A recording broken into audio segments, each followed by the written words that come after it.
Hello everyone, आज मैं बताऊंगी ब्लाउज के बैक नेक में डिज़ाइन बनाना। तो ये मैंने बैक पार्ट की कटिंग कर लिया है। इसका मेजरमेंट मैं आपको समझा देती हूँ। तो इसका जो शोल्डर है वो है 6.5 इंच का, और इसका जो आर्म होल है वो है 5.5 इंच का, और ये जो ब्लाउज की लंबाई है वो है 14 इंच। तो आप अपने हिसाब से लंबाई रख सकते हैं, जितनी लंबी आपको ब्लाउज पसंद हो। और इसका जो गला है वो है 12 इंच का, और ये डबल फोल्ड में हमारा कपड़ा का चौड़ाई है 11 इंच। तो ये मेन कपड़े को मैं हटा देती हूँ, और अस्तर वाले कपड़े पे नेक पैटर्न को हम ड्रॉ करेंगे। तो देखिए मैं ऐसे मटके शेप में इसको ड्रॉ कर रही हूँ। तो देखिए ऊपर से बिल्कुल आपको चौड़ा नहीं करना है, नीचे आप जितना चाहें फैला सकते हैं, ऊपर से आप इतना ही चौड़ा कर देंगे तो वो हमारा गला गिरने लगता है। तो चौक को बिल्कुल दबा के लगाना है, ताकि हमारा जो ये डिज़ाइन है दूसरे साइड भी बन जाए। तो हम इसको चौक को बिल्कुल गहरा चलाएंगे। तो देखिए दोनों साइड हमारा डिज़ाइन ड्रॉ हो गया। अब इसको मेन कपड़े पे रख के चारों तरफ से हम पिन अप कर लेंगे। तो ये मैंने चारों तरफ इसमें पिन लगा दिया। अब नीचे एक हम सिलाई लगा लेंगे। तो आप चाहें तो यहाँ पे बिना सिलाई लगाए एक पट्टी अटैच करके फोल्ड करके फिर आप उस पर तुरपाई कर सकते हैं, लेकिन इस तरह से सिलाई लगाने से ये गले के साथ साथ नीचे से भी बिल्कुल फिनिशिंग के साथ सीधा हो जाता है। तो आपको जो पसंद हो पट्टी वाला तो आप पट्टी ही अटैच कर लीजिए। तो ये मैंने नीचे सिलाई लगा लिया है। अब हमको गले में सिलाई लगाना है। तो जिस तरह से ये हमारा गला ड्रॉ है उसी पे बिल्कुल हमको सिलाई लगाना है। तो इस तरह से आप भी ट्राई करिए। आप लोग मेरी जितनी भी वीडियो देखे होंगे उसमें मैं इसी तरह से गले में सिलाई लगाती हूँ। मैं पहले कटिंग नहीं करती हूँ, पहले कटिंग करने से दोनों हमारा कपड़ा सरकने लगता है, फिर हमारी डिज़ाइन अच्छी नहीं बनती है।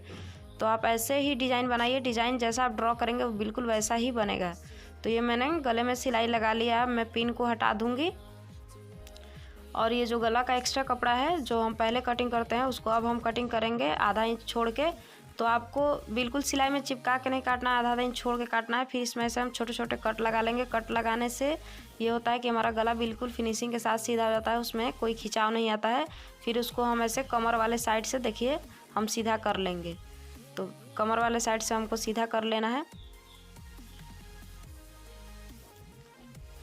ये मैंने सीधा कर लिया है, और नीचे से भी ये फिनिशिंग के साथ सीधा हो गया है गले के जैसे। फिर हम गले पे एक फिनिशिंग की सिलाई लगा देंगे। तो अगर आपका साइज कम है तो आप इस मेजरमेंट से इस गले की कटिंग मत करना, नहीं तो वो हमारा गला गिरने लगेगा और फिर हमारी ब्लाउज़ ख़राब हो जाएगी। ये जो है मैं ज़्यादा चेस्ट की ब्लाउज़ है इसलिए मैं इतना ब्रॉड रखी हूँ। आपकी कम चेस्ट है तो आप कम रखिए। आप कमेंट करके हमसे पूछ सकते हैं जिस साइज़ के लिए आपको बनाना है उसका मेजरमेंट। तो ये मैंने गले में फिनिशिंग की सिलाई लगा दिया। देखिए जैसा हमने ड्रॉ किया था वैसा ही बिल्कुल बन के आया है। अब हम इसमें डिज़ाइन बनाएंगे। तो ये मैंने एक कपड़ा ले लिया है, इसकी जो लंबाई है 3.5 इंच है, चौड़ाई भी 3.5 इंच है। अब इसको हम ऐसे बीच से ट्रायंगल शेप में फोल्ड करना है। फिर उसको हम दोबारा से ट्रायंगल शेप में फोल्ड करेंगे, फिर साइड साइड से ऐसे हमको फोल्ड कर देना है।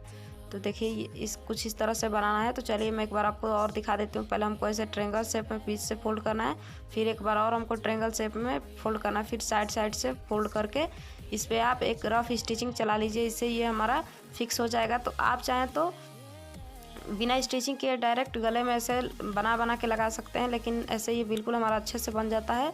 तो ये मैंने ऐसे और सारे बना लिए हैं, एक मैं आपको बना के दिखा दी हूँ। अब हम इसको गले में लगाएंगे। तो देखिए वो हमने इस पर सिलाई लगा लिया है कच्ची। तो इससे हमारा ये बिल्कुल अच्छे से हो गया है, और इसको गले में बहुत अच्छे से लग जा रहा है। तो अगर आप लोग नए हैं तो ऐसे ही आप थोड़ा टाइम लगेगा, लेकिन आप ऐसे ही इस डिज़ाइन को बनाइए। आप पहले इस पर एक बड़ी टाके की सिलाई लगा के डिज़ाइन को बना के रख लीजिए, फिर आपको गले में लगाने में बहुत आसानी रहेगा। फिर आराम से आप एक एक रख के सिलाई लगा सकते हैं, या फिर आपको डायरेक्ट कपड़े से लेके बना के ही लगा दीजिए, आपको जो सूटेबल लगे। तो आपको एक चीज़ ध्यान रखना है कि देखिए जो ये डिज़ाइन की जो सारी हमारी पत्तियाँ है उसका जो बाहर का कोना है उन सबको मैं बराबर रख रही हूँ, किसी को आगे पीछे नहीं कर रही हूँ। तो यही छोटी छोटी चीज़ों का आप ध्यान देंगे तो हमारी फिनिशिंग अच्छी आती है। तो देखिए इसका जो सारा कोना है बिल्कुल मैं बराबर रख रही हूँ, और इसको ऐसे थोड़ा सा गैप दे के, ज़्यादा गैप नहीं। अगर आपको बिल्कुल पास लगाना है तो आप पास भी लगा सकते हैं, लेकिन मैं थोड़ा सा गैप दे के ऐसे ही सारी पत्तियों को अटैच कर रही हूँ। और देखिए सारा कोना जो है बिल्कुल मैं बराबर रख के ही लगा रही हूँ, आपको जल्दीबाजी में नहीं लगाना है। तो ऐसे ही हम पूरे गले में इस सारी पत्तियों को लगा लेंगे। तो ये मैंने लगा लिया है, और इसका जो किनारे का है उसको हम काट के हटा देंगे, और इस पर हम लेस को अटैच कर देंगे। तो आप अपने पसंद की लेस इस पर अटैच कर सकते हैं। आप चाहें तो इस पर चौड़ा लेस अटैच कर सकते हैं। मैंने यहाँ पे पतला लेस का यूज़ किया है। आप चाहें तो चौड़ा लेस भी लगा सकते हैं, आपको जो अच्छा लगे। फिर हमको बिल्कुल ऐसे जो हमारा ये जो पत्तियों का जो हमारा आखिरी वाला छोर है उसको हम ऐसे ढकते हुए इस लेस को अटैच करेंगे। तो ये मैंने लेस को भी अटैच कर दिया है और ये देखिए ये हमारी डिज़ाइन कुछ हद तक बन गई है, कुछ क्या पूरी बन गई है। अब इसमें हमको डोरी अटैच करना है। तो ये मैंने डोरी बना लिया है। तो बहुत लोग का प्रॉब्लम ये आता है कि वो डोरी ऊपर लगा देते हैं या फिर बहुत नीचे लगा देते हैं। तो आपको 3 इंच पे डोरी लगाइए, बिल्कुल डोरी सही जगह पे लगती है और ऊपर या नीचे नहीं आती है। तो मैं 3 इंच पे ऐसे निशान बना के दोनों साइड और डोरी को अटैच कर दे रही हूँ। तो ये मैंने डोरी को भी अटैच कर दिया है। ये हमारी डोरी अटैच हो गई है। तो अब इसको हम बांध लेंगे। तो देखिए जो हमारी पत्तियां है ये पहनने के बाद पीछे से उठ भी सकती हैं। तो इस पर हमको मोती लगा के बिल्कुल अच्छे से इसके कोने कोने पे बैठा लेना। तो देखिए यही कोने कोने पे मैंने मोती लगा के अच्छे से बैठा लिया है। आप जैसे चाहें इसको पहन सकते हैं, ये बिल्कुल कहीं से नहीं उठेगा।